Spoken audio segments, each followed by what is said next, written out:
Hi, I'm Katie and I'm here with Mark today to discuss our January 2026 release.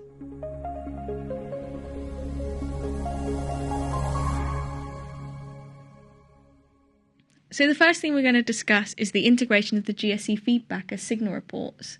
Mark, can you tell me what types of feedback the GSE is now producing? Yes, so since we started the GSE about a year ago, we've actually been collecting a lot of metrics on signals that we receive. So shortly after we receive particularly DNS signals, which are things like domain names, IP addresses, host names, we do a lookup using various public services and gather a lot more data about those signals. This could be the registration information for domain names. It could be visiting the website to see whether it's got an active website. It could be looking up IP addresses for domain names and then resolving those to the underlying infrastructure, such as the ASN and the hosting environment. So we've had collected that for a while, and we're starting to now return that data to our users as a sort of type of feedback known as enrichment feedback. The other type of feedback that we've again been collecting for quite some time is information about mitigation of signals, specifically DNS signals in particular. That's where we can concretely detect if a signal has been mitigated, such as, for example, a registrar has applied a client hold to a domain name, or it might be that we've seen that a website stopped routing or something like that, so that we can determine that some action has been taken and they're reported to the platform with a type of feedback action. So Mark, how do GSE users see these reports? So these reports are actually blended into the overall feeds that are received by our users. So that depends on whether they're accessing the data via CSV or via API. But in both cases, now users will receive not only new reports from us when they ingest our data, but they'll also receive in the same feed, they'll receive reports of type feedback actions or feedback enrichment, which will include data that the GSE has provisioned for them in that sense. And these are often made available very shortly after the original signal, so they will be blended into the feed in a logical way. So the second new item in this release is the ability to send images and text into the GSE. Is this available to all users, Mark? It is indeed, and actually what we've gone for here is a lot of people have requested the ability to send the signals in a more raw format.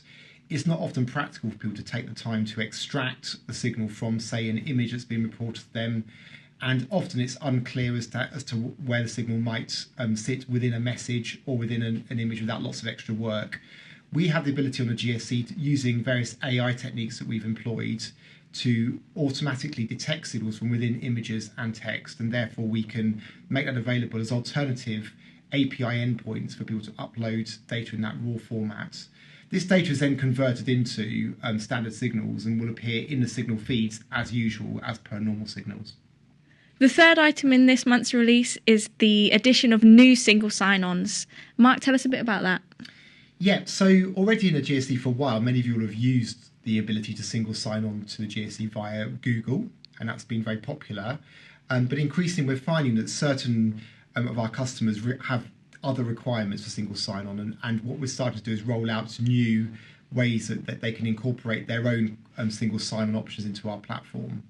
As of this release, we're pleased to announce the addition of OpenID as an option, which is an industry standard way of performing single sign-on, but is often configured more directly at the organisational level. And is this user configurable, Mark? Absolutely. There's full integration to the dashboard under the account settings for you to be able to go and create the configuration that you require to configure OpenID for your own organisation. So we're really hopeful this feature will give our customers more of an ability to sign in a natural environment from their own systems. The final item in this month's release is access to enrichment data and content APIs for our command level users. Mark, tell us a bit more.